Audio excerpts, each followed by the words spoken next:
Welcome to the 5-Year You podcast, a show dedicated to helping you become the best version of yourself one day at a time. I'm Andrew. And I'm Kat, and we promise to keep it raw, real, and relatable. Are you ready to grow?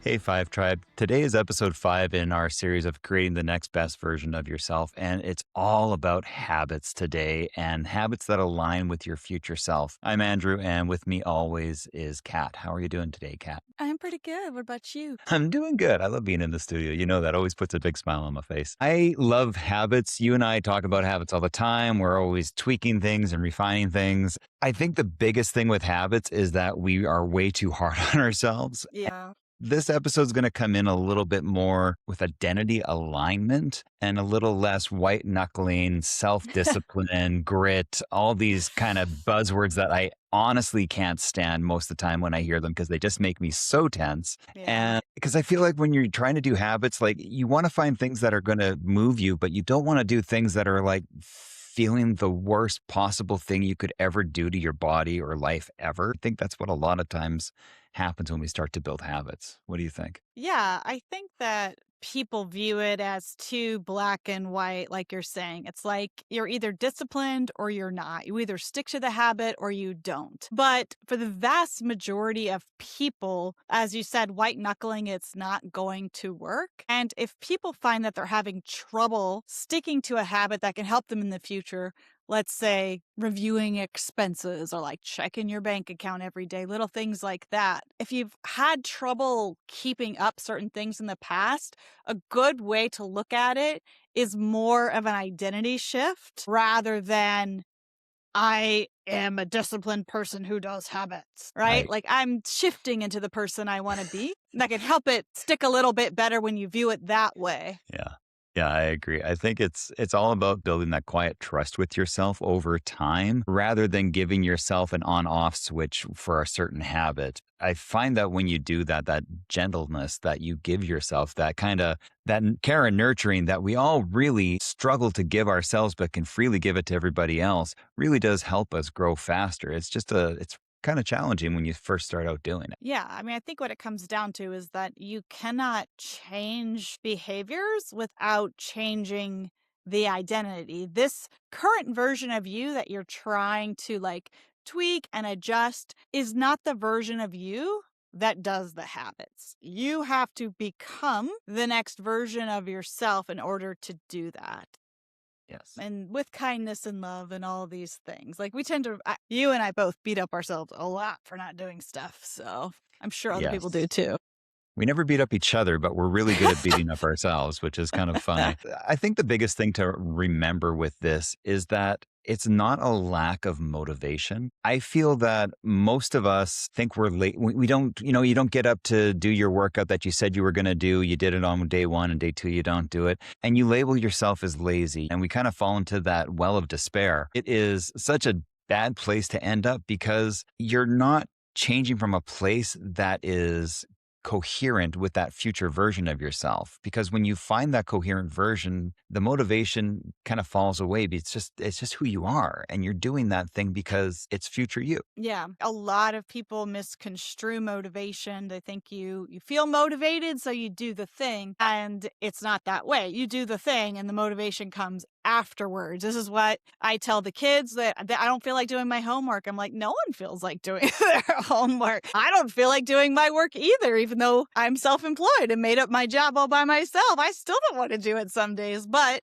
it's the doing of it that makes all of the habits kick in. Oh, I'm sitting at my computer and I'm writing a sentence. Oh my, you must be planning a podcast episode, writing an article, like developing an idea for a book. I know this habit. When we sit at this desk, we do work. Hey, but me walking around the kitchen or folding clothes, none of those things is going to give me that burst of inspiration to sit down and do a bunch of work, right? No. So people need to give themselves some grace and also think of the future versions of themselves as not their mean boss, but their mentor, their cheerleader who is egging them on saying like, yeah, you can do that. Do this thing and you're going to become me. I love that. I love that visual too. My thought on it was that future version of yourself that you're trying to embody in the present day. It's like they're there next to you going, I knew you could do it. And you know what's possible for you because you have that idea. You don't usually sit around thinking, you know what, I should really be able to walk through walls and fly through the air. If you had those thoughts, well, it's another conversation. But when you have these thoughts of I should be healthy, I could be healthy. I don't like using should. I could be this, I could be that. That's your future self going, yes, we can. So let's do that. Let's get more movement into our days. Let's eat better. Let's call our friends that we miss. Let's do these things. Let's be Hmm. that identity. And I think that is the thing we should move to is just it's not about the goals. It's about the identity. It's who you are. And that future you is right there next to you going, you got this. Yeah, it's almost like every habit is like you are casting your vote for the person you're becoming. Each time you do the thing, you're getting closer to like stepping over to the side and stepping into the shoes of the next version of yourself. The version of yourself's cheering you on and waiting for you. It's like every time you do the thing, you're like, yes, that is me saying yes to becoming you. So again, I think these visuals help. Maybe this doesn't work for everybody, but you and I are very creative people. We use visualizations a lot in our life, in our business to envision all of the things that we want to do, places we want to go. And I think this really, really helps. And it takes habits from this like very spreadsheet idea and transforms it into something that is exciting and not this thing that you have to do. That every day that you do them, you get closer and closer. I love that. The analogy I came up with is there's this river of change that you want to Yeah. cross. And if every day you walk up to the river and you throw a pebble in, the first Yeah. pebble, it's not going to change it. But the more you can put into that river, eventually that pile starts to come up and you're able to get across. You're able to make that change from who you are to the identity that you want to be. And every day you throw a stone into that river, you are becoming that person. That is the future you that is doing that. I recommend our listeners ask themselves, think about the version of you. This is why we call this podcast 5-Year You. This is why we create 5 weeks to future you plans with our coaching, because we help people really sit and envision this version of themselves 5 years from now. Who do they want to be? And whoever that person is can like assign them like a cool nickname or whatever, like I always say, could be like, Cool cat. Cool cat. Oh gosh. I don't know if I could become cool even if I had 5 years. But yeah, something like that. Cool cat. Awesome, Andrew. Awesome. Well, hot Andrew didn't have the alliteration, but we have had that No, for one of our clients. They yeah. wanted to be the hot version of themselves, which was like the wealthy, healthy version. And so it was like, would hot you do this? And so it's really, really fun. And it kind of gives the future you a little bit of color. But ask yourself, like, if you were that version of yourself, what are the habits and what are the things that you have to do consistently to be that person? And notice I did not say what things did you do perfectly. What things did you do every single day without ever missing or making a mistake? No, just consistently. What would you have to do to be that version of you? And whatever that list is, those are these habits that we are going to start slowly adding to our life and adopting. This is not a New Year's Day binge where we try to add 27 new things to our list and then they all fall off, right? Yeah. That's so good. It leads us into the next thing about why these big changes just, they don't stick. I Yeah. mean, the only time big changes stick are when they're forced upon you, and that's usually from like an external force that comes into your life. You have to move because your home has been torn down, or you have to do this thing. When you're relying on that intrinsic motivation that we just talked about, we're trying to circumvent. I'm using big words today. You Can you really tell? are. I did. I've been doing crosswords. That small habit is really adding up, folks.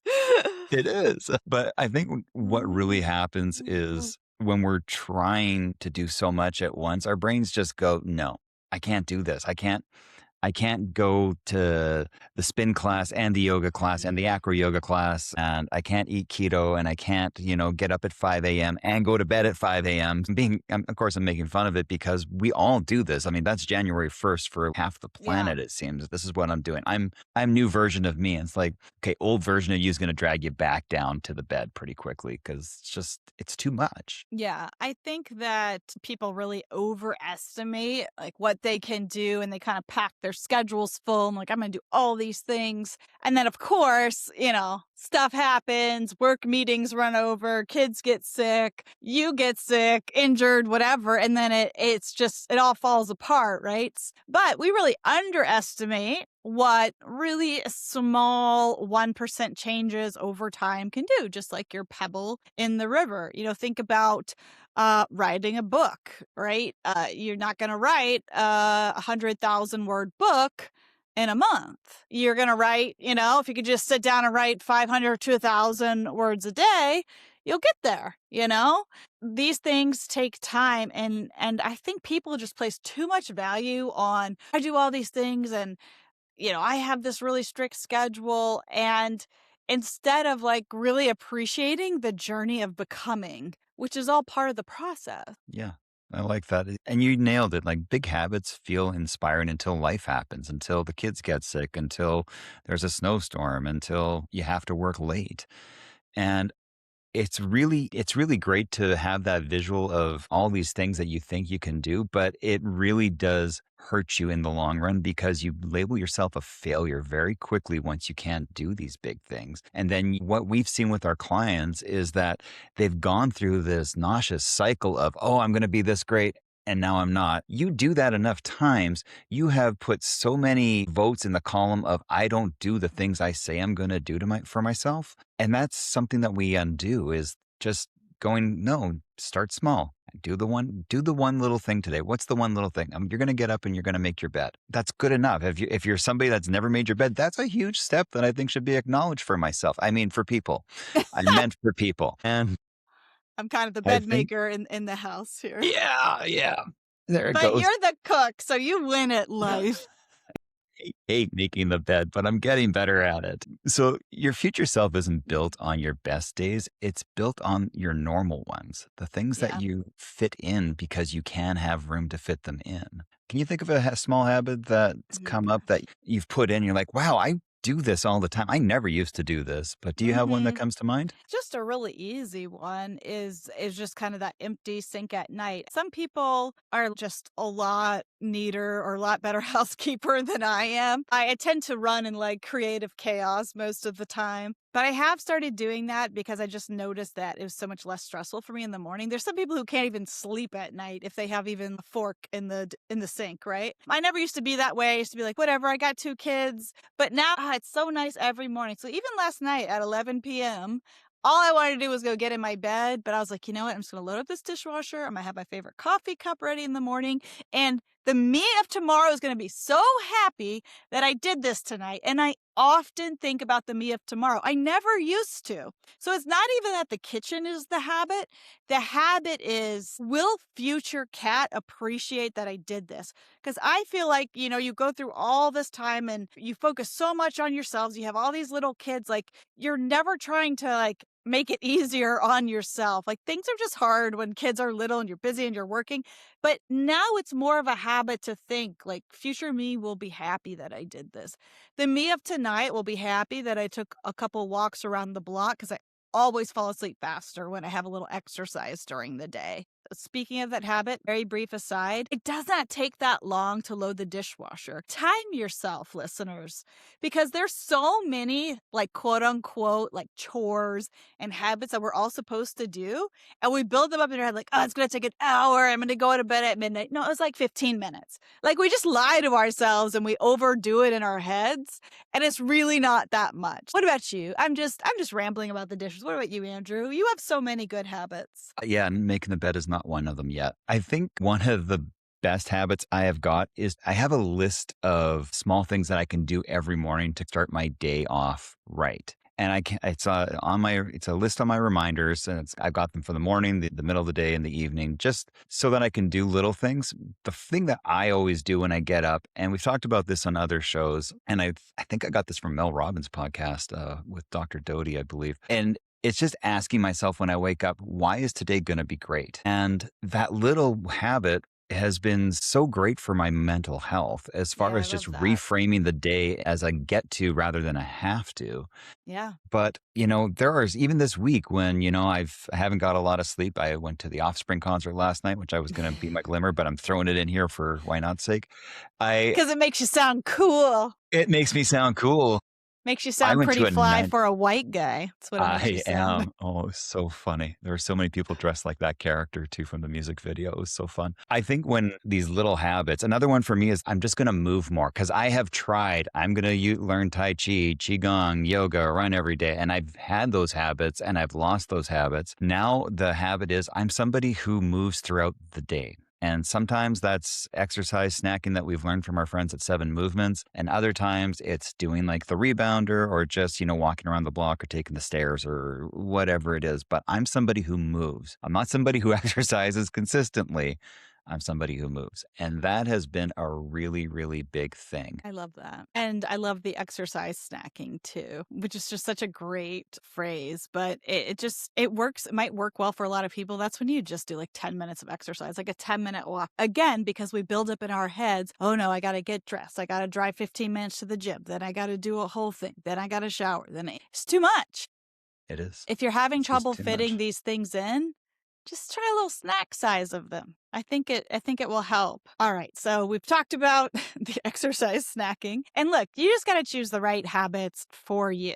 So we could talk about this all day. This is one of our favorite things to talk about. But the one thing that I hope that our listeners take from this episode is that habits are your identity. Everyone's like, "Oh, you don't fall. What is it? You fall to the level of your habits." But we really Yeah. think if you fall to the level of your identity, your default mode is who you are as a person. And in order to become a different version of yourself that you're hoping to get to, you have to change the habits that you do, what you do every day to become that version of you.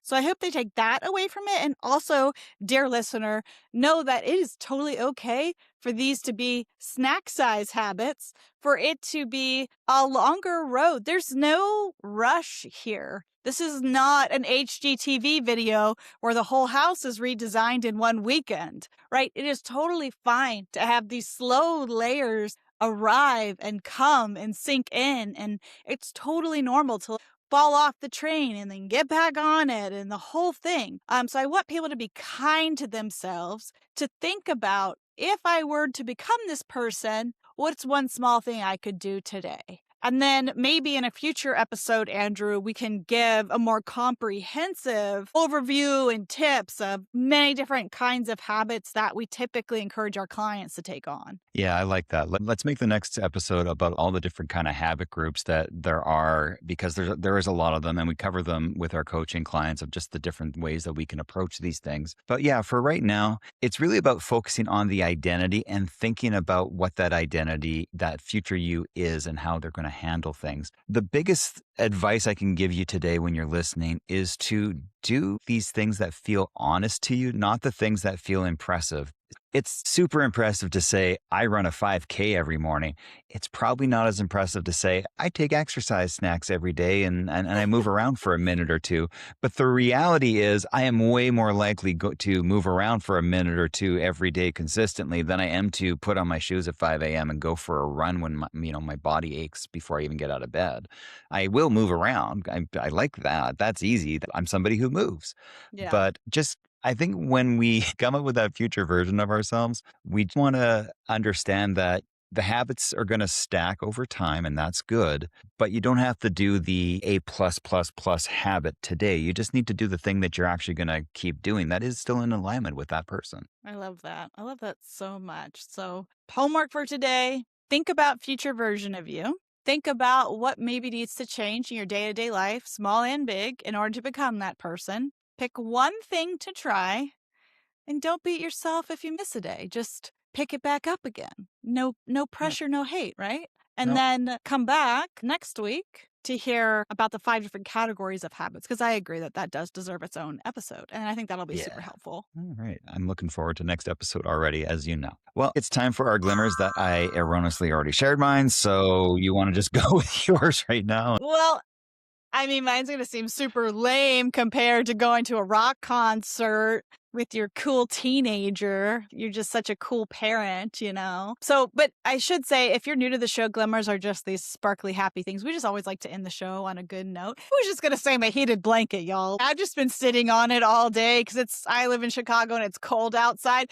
So I was just going to say that, which sounds way less exciting than the Offspring concert. Do you want to just tell us any one thing about the concert that's cooler than a heated blanket? Yeah, I have very low expectations of the concert.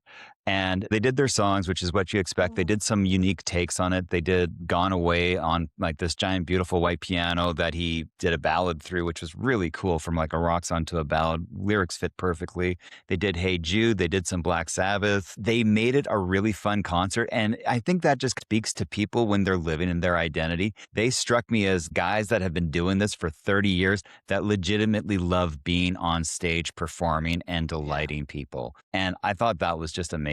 So it just kind of ties into everything.